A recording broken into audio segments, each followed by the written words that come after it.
হরে কৃষ্ণ। হিত উপদেশমূলক গল্প। আজকের কাহিনীটি হল ভগবান জগন্নাথ ও এক অহংকারী ধনী ব্যক্তি। 1927 খ্রিস্টাব্দের কথা। দক্ষিণ ভারতের হায়দ্রাবাদ শহরে ধনঞ্জয় মেহতা নামে এক অত্যন্ত ধনী ব্যক্তি বাস করতেন। সে তার ধন সম্পদের জন্য অত্যন্ত গর্বিত ছিল। যদিও ব্যক্তিগতভাবে ভগবান জগন্নাথ দেবের উপর তার কোনো বিশ্বাস ছিল না, কিন্তু শ্রী শ্রী জগন্নাথ ধাম পুরীর নানা মাহাত্ম্য শ্রবণ করে তার পুরীধাম দর্শন করার ইচ্ছা জাগল। আর তাই সে সপরিবারে একবার পুরীতে বেড়াতে গেল। সেখানে এসে কাঠ দ্বারা নির্মিত শ্রী জগন্নাথ, বলরাম ও সুভদ্রা দেবীর অদ্ভুত মূর্তিকে সে চ্যালেঞ্জ জানানোর সিদ্ধান্ত নিল। মন্দিরে প্রতিদিন 3 বার ভোগ নিবেদন করা হয়। ধনঞ্জয় মেহতা সকল তীর্থযাত্রীদের জনসাধারণের সামনে ঘোষণা করল, আমি জগন্নাথকে 1,00,000 টাকা দান করব, কিন্তু শর্ত হলো সে 1,00,000 টাকা দিয়ে একটি মাত্র পদ রান্না করে মাত্র একবারই জগন্নাথের ভোগে নিবেদন করতে হবে। সেই সব শাকসবজি ও ফল অত্যন্ত সস্তা ছিল। আজ থেকে প্রায় 300 বৎসর আগে সে সময়ে 100 টাকার মূল্য ছিল অপরিসীম। মূল্যবান সামগ্রী দিয়ে ভোগ রন্ধনের জন্য 100 টাকার যথেষ্ট, আর 1000 টাকার তো কথাই নেই। তা ছিল প্রায় সারা মাসের জন্যই অনেক টাকা হয়ে অতিরিক্ত। তাই মন্দির কর্তৃপক্ষের কেউ চিন্তা করে কুল পাচ্ছিল না যে 1,00,000 টাকা দিয়ে কি এমন খাদ্য দ্রব্য কিনে শ্রী জগন্নাথকে নিবেদন করা যেতে পারে। বিষয়টি বিখ্যাত জগন্নাথ মন্দিরের পূজারীদের কাছে এক বিরাট সমস্যা হয়ে উঠল। এক তথাকথিত ভক্তের এমন চ্যালেঞ্জিং মনোভাব দর্শন করে তারা নিশ্চিতভাবে ব্যথিত হয়েছিলেন। পুরোহিতগণ আলোচনা করছিলেন, আমাদের কি তাকে বলা উচিত যে এত বিশাল পরিমাণ টাকা প্রকৃতপক্ষে অত্যন্ত বেশি? আমাদের কি তাকে স্বল্প পরিমাণ অর্থ দান করার জন্য বলা উচিত? তাকে এইভাবে বলা কি খুব একটা অস্বস্তিদায়ক হবে? আমরা জানি ভগবান জগন্নাথ হচ্ছেন মহিমাময়, তার মন্দির হচ্ছে রাজকীয়, তার আরাধনা ধর্মীয় সংস্কারাদি হচ্ছে দিব্য। তাই কিভাবে আমরা ওই ধনী লোকটিকে কম টাকা দেওয়ার জন্য বলতে পারি, যাতে আমরা এই সাধারণ নশ্বর জীবেরাও তা পরিকল্পনা করতে পারি? সেই সময় সকল উপাদানের মধ্যে মাখন ছিল অত্যন্ত দামি। কেবলমাত্র ঘি থেকে আর কত রকম প্রসাদ প্রস্তুত করা যায়। মাখন, নারকেল আর তাল দিয়ে মিষ্টি ও সবচেয়ে দামি প্রসাদ প্রস্তুত করতে খরচ পড়ে 10,000 টাকা মাত্র। কিন্তু হায়দ্রাবাদের এই কুটিপতি চাইছে 1,00,000 টাকা মূল্যের প্রসাদ। জগন্নাথ মন্দিরে আদিকাল থেকেই মন্দিরের আনন্দবাজারে লক্ষ লক্ষ মানুষের মাঝে মহাপ্রসাদ বিতরিত হয়ে থাকে। বহু রকমের সুস্বাদু প্রসাদের প্রাচুর্য সেখানে। প্রকৃতপক্ষে পুরীর জগন্নাথ মন্দিরই হল পৃথিবীর একমাত্র মন্দির যেখানে বিগ্রহ দর্শন থেকে মহাপ্রসাদকে অধিক মূল্যবান মনে করা হয়।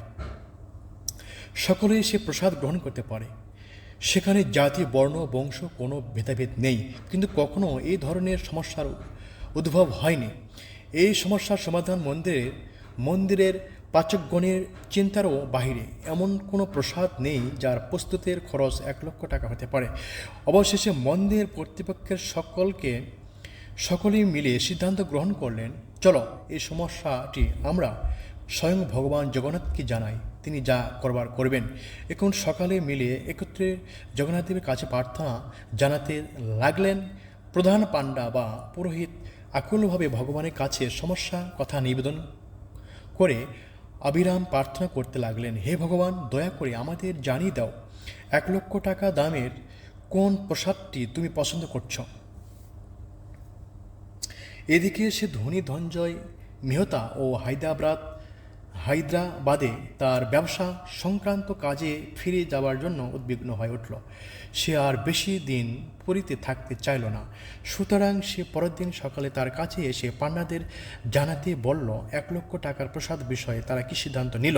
উত্তরে পান্ডারা জানালো তারা স্বয়ং ভগবানের কাছ থেকে উত্তর পাওয়ার জন্য অপেক্ষা করছেন। ধনী ধনঞ্জয় মেহতা ঠিক ওই ঘটনাটি ঘটুক তা চাইছিল, তাই সে পুরীতে আরও কিছুদিন থাকতে রাজি হলো। প্রকৃতপক্ষে এইভাবে ভগবান সে অহংকারী ধনীকে শিক্ষা দিচ্ছিলেন যে প্রথমে আমাদের ভগবানের ইচ্ছাটি অবগত হয়ে সেই অনুসারে আচরণ করা উচিত। 1,00,000 টাকা অনন্ত ব্রহ্মাণ্ডের মালিক ভগবানের কাছে অতি ক্ষুদ্রবৎ, প্রায় কিছুই না বলা চলে। যাই হোক, অবশেষে জগন্নাথ দেবের পাণ্ডাদের আকুল প্রার্থনায় সাড়া দিলেন। তিনি স্বপ্নাদেশ দিলেন, ওই ধনী ব্যক্তিকে বলল আমাদের একটি পান নিবেদন করতে, কিন্তু সে পান পাতাটির ভেতরে চুন মিশ্রিত সুপারি থাকবে না, বরং চুনের বদলে থাকবে কেবল মিহি মুক্তা চূর্ণ। আর সেই মুক্তা চূর্ণ সে মুক্তা চূর্ণ হলে চলবে না, সে মুক্তাটিকে জন্মাতে হবে পুরুষ হাতির কপালের অভ্যন্তরে। ব্রাহ্মণ ও পাণ্ডাদের কাছ থেকে ভগবানের এই স্বপ্নাদেশের কথা শুনে ধন সম্পদে গর্বিত সে ধনঞ্জয় মেহতার মুখ চুপসে গেল।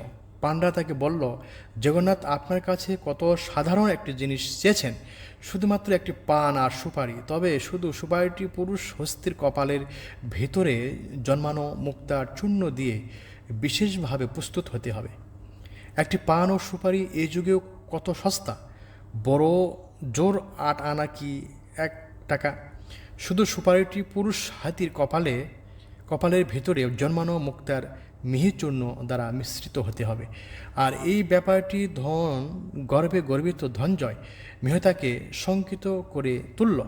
কেননা সাপের মাথায় মণির মতোই পুরুষ হাতির কপালে জন্মানো মুক্তা অত্যন্ত দুর্লভ।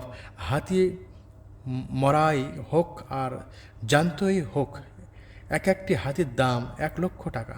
তাহলে এখন তাকে সেই দুর্লভ হাতিটিকে খুঁজে বার করার জন্য কত শত হাতি যে হত্যা করতে হবে তার ইয়ত্তা নেই, তার শেষ নেই। কেননা কথিত হয় যে প্রতি 10 লক্ষ হাতির মধ্যে মাত্র একটি ওই রকম কপালের ভিতরে মুক্তার জন্ম দেওয়া হাতি হয়। সে মুক্তাটিকে বলা হয় গজ মুক্তা। একটি হাতির পেছনে 1,00,000 টাকা খরচ করতে হবে। তাই এখন তাকে যে কত লক্ষ কোটি টাকা অমন মুক্তা সমৃদ্ধ হাতি অন্বেষণের জন্য খরচ করতে হবে তা ভেবে তার মাথা ঘুরতে লাগলো। সে বুঝতে পারল তার পরাজয় হয়েছে, সে ভগবানের চরণে অপরাধ করেছে। এমনকি ভগবানকে একটি সুপারি দান করারও সে আর উপযুক্ত নয়। সে তার পাগড়ি আর চপ্পল খুলে এক ব্যাগ ভর্তি 1,00,000 টাকা হাতে নিয়ে মন্দিরের ভিতরে পাগলের মতো ছুটে গেল। মানুষের বিরাট ভিড় তাকে অনুসরণ করল।